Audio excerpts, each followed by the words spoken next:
5 outside. Local information that makes a difference. Here's your regional weather. A chance of a rain-snow mix early. Otherwise, a gradual clearing today. Temperatures around 40 degrees. A northeast wind at 10 to 20 miles an hour. Partly cloudy tonight. Lows in the upper 20s. An east wind at 10 to 20 miles an hour.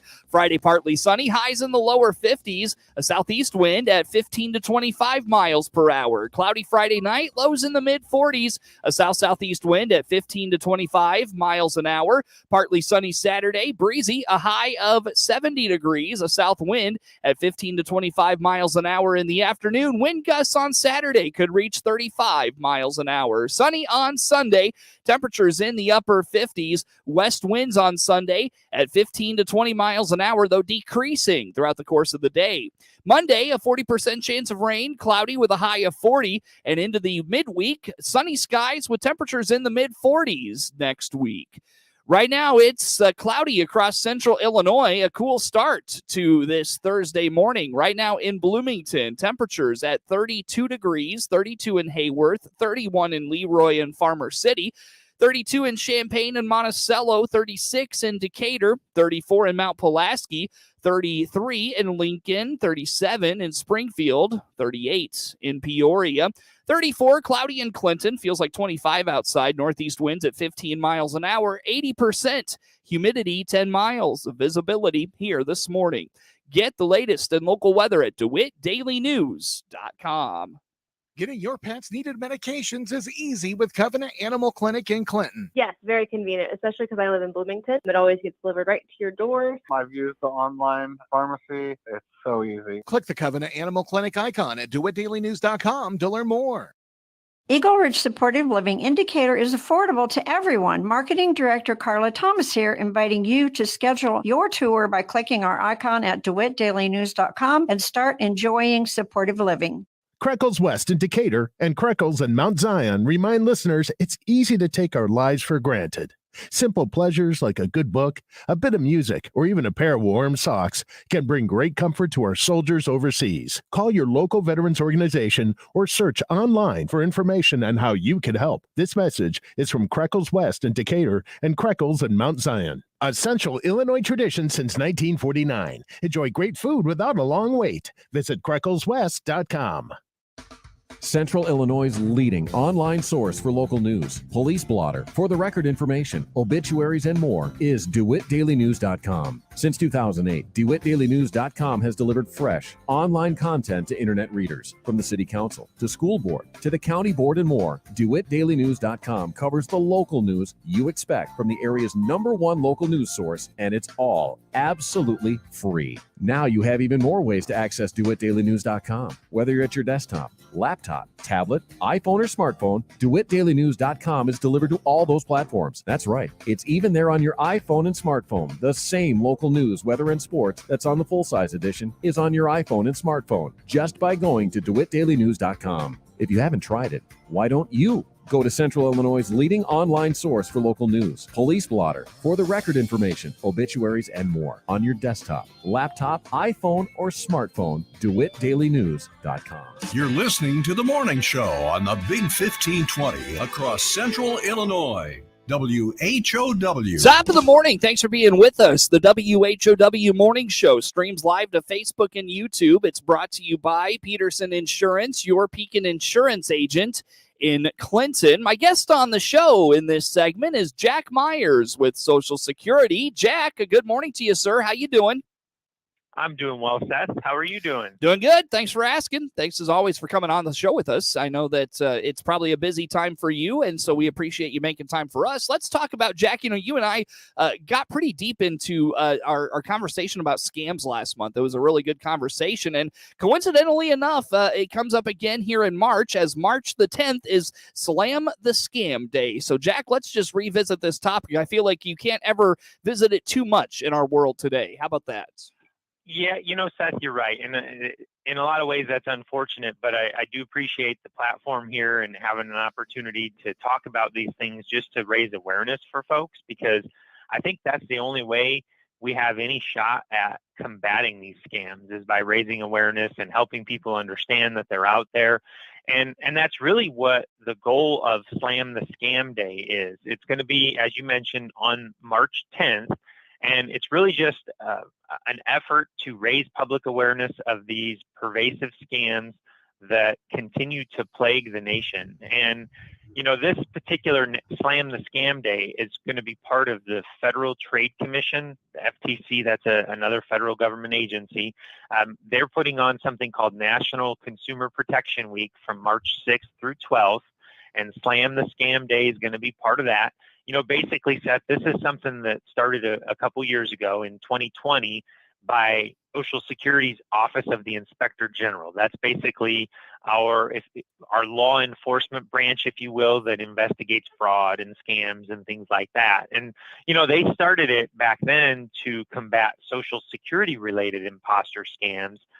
But today it's being expanded to include other government imposter scams as well, because it's not just limited to Social Security. Mm-hmm. People call up and pretend to be from other government agencies as well. So, it's really, like I said, just an effort to get the word out. You're going to probably start to see as we get closer to March 10th, you'll start to see some stuff on social media from various government agencies and things like that. Just, mentioning Slam the Scam Day and trying to raise awareness so that people don't fall victim to this. And, unfortunately, Seth, according to the Federal Trade Commission, a lot of people did fall victim to these scams last year.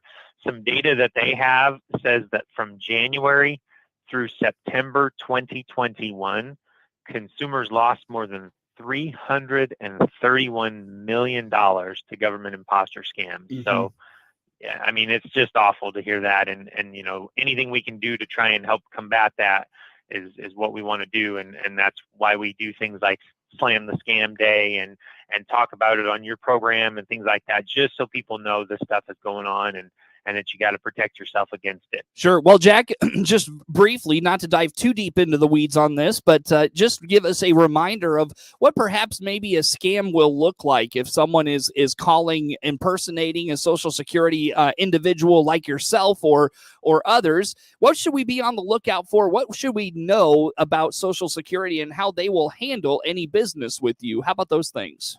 Yeah, that's great thing to bring up, because our Office of Inspector General has, as part of this Slam the Scam Day, has issued some reminders that real government officials will never threaten arrest or legal action against you.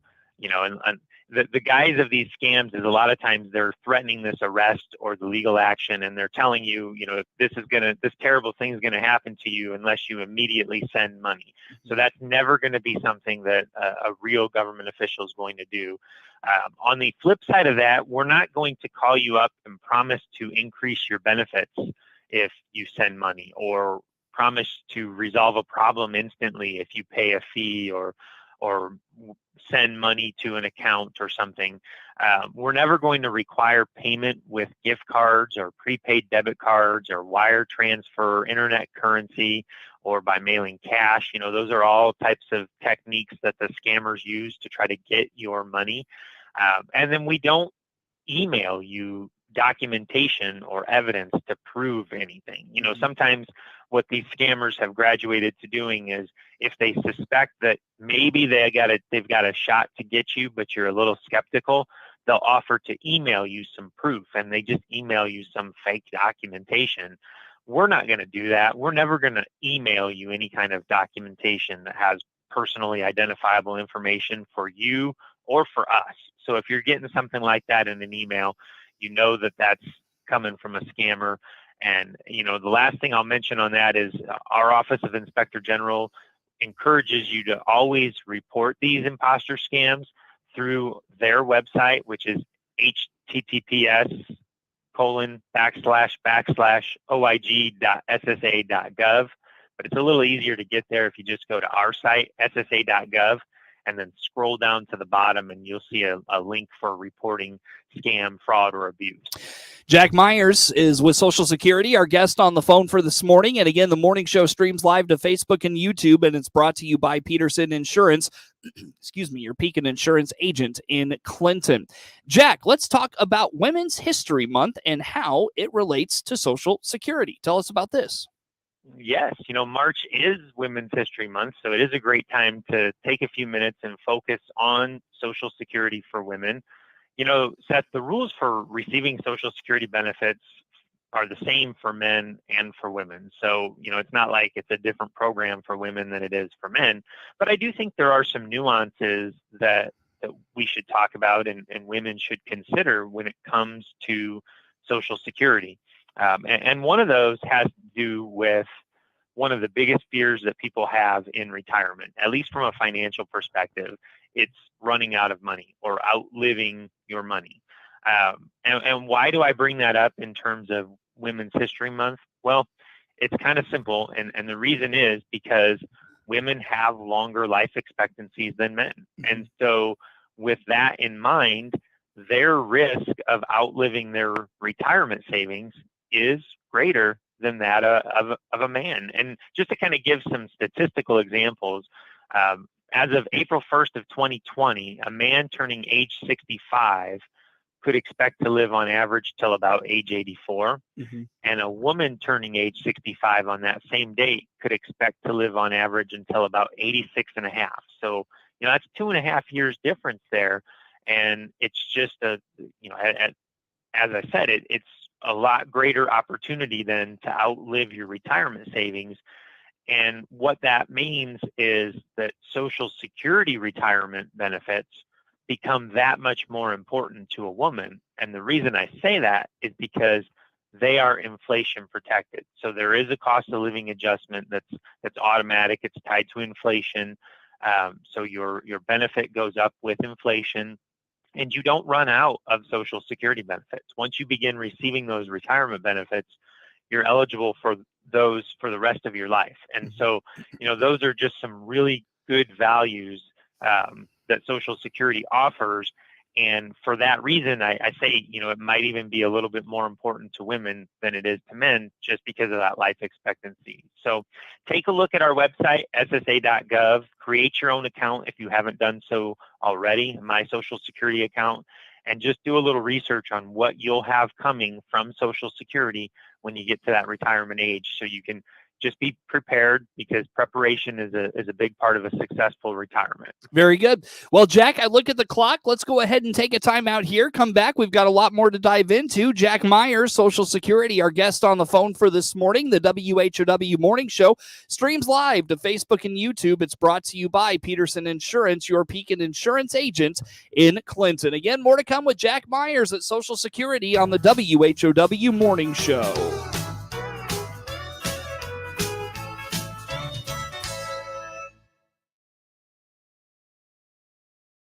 Let's check the opening numbers now at the Chicago Board of Trade on this Thursday. I'm Jim Taylor for the RFD Radio Network. Corn mostly higher, beans higher, and wheat trading higher to start the day. March corn $7.48 up 9. May corn up a nickel $7.30. December corn up 2 pennies.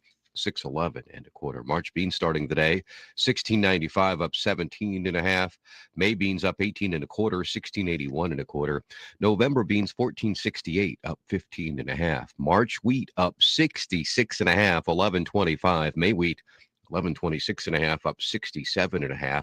July wheat $10.84.5 up 43.25. March bean meal starting today $4.59.70.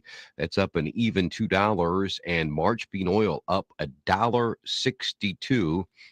81.16. That's a look at the opening numbers at the Chicago Board of Trade for this Thursday morning. Jim Taylor, RFD Radio Network. New trucks and SUVs are coming here at Baum Chevrolet Buick in Clinton. This is Scott Baum. Yes, we have new inventory arriving, and you can see what will arrive right on our website. Just click on the pre-order and reserve tab. From there, you will find vehicles in transit and vehicles in production. Or just call our sales staff and we'll help. Find Silverados, Equinoxes, Blazers, including Tahoes and Suburbans, as well as our complete Buick line of SUVs. BaumChevyBuick.com. right from the start. Here's a supply chain update from Dave Jackson, owner of your Clinton Save-A-Lot. As a local store owner, I've learned many lessons from the last 2 years, from keeping my shelves stocked for you to selecting the freshest meat and produce and other items you buy every day. I want you to know that we've utilized our off-site storage facilities to beef up our inventory levels to avoid running out of items you buy. While there's no playbook for what we've all experienced, you have my personal commitment to keep our shelves stocked every day. Your Clinton Save-A-Lot appreciates your business, and we hope to see you soon. This is the morning show on 92.3 FM in DeWitt County, WHOW. Once again, good morning. Thanks for being with us. I'm your host today, Seth Lawrence. My guest on the phone is Jack Myers with Social Security. Jack, let's talk a little bit about guarding your Social Security card. And you've got an interesting story from the 1930s about the importance of guarding your Social Security card. Let's start with that. And this kind of goes back to, Jack, a little bit, the conversation about, protecting yourself from scams and such a little bit. So how about this little anecdote for us? Yeah, you're right, Seth. They do kind of tie together well. And, one of the things that we always try to encourage people is not to carry your Social Security card with you every day. There's no reason to keep it in your purse or your wallet. The best way to guard your card is to keep it in a safe place and share it only when you're required to do so. And be careful about sharing your Social Security number when you're asked for it. One of the things that I like to point out is that there are still a lot of places that will ask for your Social Security number, but don't necessarily need it. Kind of the anecdote that I give a lot is, you'll go to fill out a form and it'll have a spot for your Social Security number. More times than not, if you leave that blank, you won't get any pushback from the organization. Now, with that being said, there are certainly places that do need it, such as financial institutions, employers, and others. So there are going to be times you're going to have to give it, but don't be afraid to ask why a business needs it and what happens if you refuse to provide it, because guarding that card or guarding that Social Security number goes a long way towards protecting you from identity theft. And so, as I was kind of looking at topics for talking about on today's program, on our website in our history section, I came across this short story that embodies the exact opposite of guarding your card. And so I thought it'd be fun to share. And, basically the way it goes is, back in the late 30s, 1938, there was a wallet manufacturer from New York, and they decided to promote their wallets by showing how well they hold a Social Security card and what a Social Security card looks like in the wallet. A fine idea, except what they decided to do was insert a sample card in each wallet, and the company's vice president thought it would be a good idea to use his secretary Hilda's actual Social Security number. So this wallet went out. It was sold by Woolworths and other department stores all over the country with Hilda's actual Social Security number in it. Now, it wasn't exactly a photocopy of a Social Security card. It was a sample card in red ink, and it had the word specimen on it, but it still had her real Social Security number. And unfortunately, as you can kind of guess, people started using that Social Security number as their own. And so, truth be told, over time, that became the most wrongly or fraudulently, whatever you want to use Social Security number ever. In the peak year of 1943, 5,755 people were using that number. And overall, over 40,000 people reported Hilda's Social Security number as their own, which, as I said, made it the most misused Social Security number ever. So, goodness, really the exact opposite of guarding your card, wouldn't you say? Yeah, but isn't it on that guy for using her card? I mean, goodness gracious. Yeah, definitely. And it was a real nightmare for her, I'm sure. I don't know all the details, but I do know that she ended up getting a new Social Security number from us. Social Security had to void that number and publicize that it was incorrect to use it. And, she became, I think, a little bit famous for a minute. She got her 15 minutes of fame, but she didn't ask for it. And I'm pretty sure she didn't want it. Oh, that's like infamy fame right there. Yeah. She wasn't. I think she was a fairly good sport about it, but surely didn't deserve all of that came from that. Goodness. Well, and if we were talking before we got started this morning, Jack, if that had happened to her in today's world, goodness, her life would just be turned upside down, I'm sure, with all the things you can do with a social security number anymore. So Yeah, because back then it wasn't. We have the Social Security number for the purpose of tracking earnings and paying Social Security benefits. And, as we all know, since then, it's been used for credit and other things too. And so you're right. It would be way worse for her today if that were to happen. Yeah, for sure. So, well, a good little tale in why that importance of protecting that Social Security card is pretty vital. So, Jack Myers, Social Security, on the phone with us this morning. The WHOW Morning Show streams live to Facebook and YouTube. Brought to you by Peterson Insurance, your Pekin Insurance agent in Clinton. Jack, let's continue on talking a little bit about Social Security online services, how convenient they are, and the ability to not have to make a trip out of town to visit your local office and things of that nature. What do you have for us this morning, Jack? Yeah, Seth, just a couple of reminders of some types of things that you can do on the website. It's not mandatory that you do anything online, but, one of the things is, like you said, it can save you some time. And if you have the ability to do it, you may as well go on there and figure out what's available to you. And you might even be able to, kind of free up some telephone representatives for people who can't do things online. So, in some ways, if you look at it that way, you might even actually be helping somebody out by doing something online. And so if you have a My Social Security account at ssa.gov, that's your own personal account that you create. What you can do, just a few things, you can request a replacement Social Security card as long as you don't need to make any changes to anything, as long as you also have a driver's license or a state ID from Illinois or many other states. You can also take a look at your earnings record for accuracy. That's a big deal because when we pay your benefits eventually, we're going to base that benefit amount off of the earnings history that we have for you.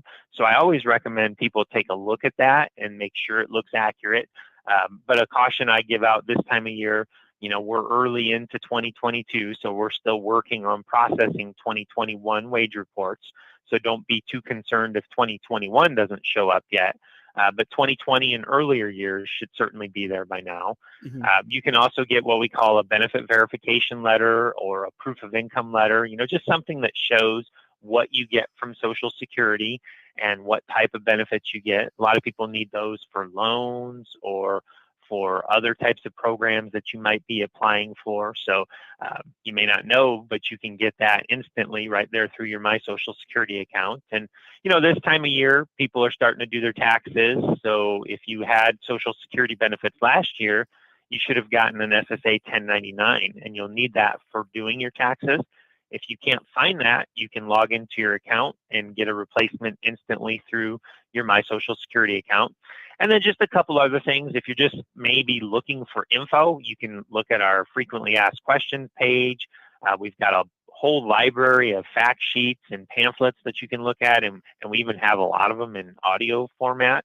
And then you can subscribe to our blog. We have a blog called Social Security Matters there on the website. And if you subscribe to that or just go view it periodically, you'll see a lot of good information, a little bit more in depth than what you're going to see in a frequently asked question or something like that. But a lot of good info there in the blog. So, go to ssa.gov and look in our social media section. You'll find the blog, or it's blog.ssa.gov to get to that on a quick basis. Sure. And Jack, as we wrap up here this morning, speaking of frequently asked questions and things people perhaps want to know, I venture a guess a lot of people want to know when they'll be able to visit, just for a stop-in visit to their local Social Security office as we start to see COVID mitigations again kind of peeled back a little bit heading to the spring and summer. Any word, anything there that you can offer to us this morning? So I don't have any definite information on that just yet. So I do think that we're getting far closer to that than we've been at any point during the pandemic.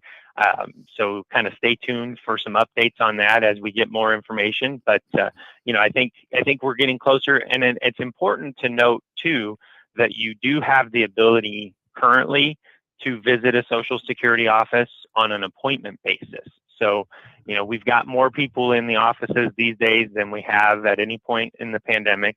So if you have a critical need type of situation, you can contact your local office and schedule an opportunity to visit that office.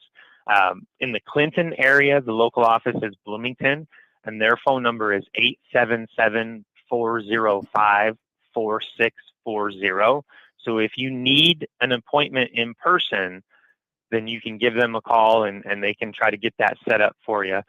In the meantime, you can also give us a call, do things over the phone or do things online, and then, kind of stay tuned for when we'll be able to open up. As soon as I have that info, I'll be getting it out to you. Can't wait to hear from you, Jack, and good stuff as always. Jack Meyer, Social Security, my guest on the phone. Network news on the way. The morning show streams to Facebook and YouTube, brought to you by Peterson Insurance, your Pekin Insurance agent in Clinton. The Big 15.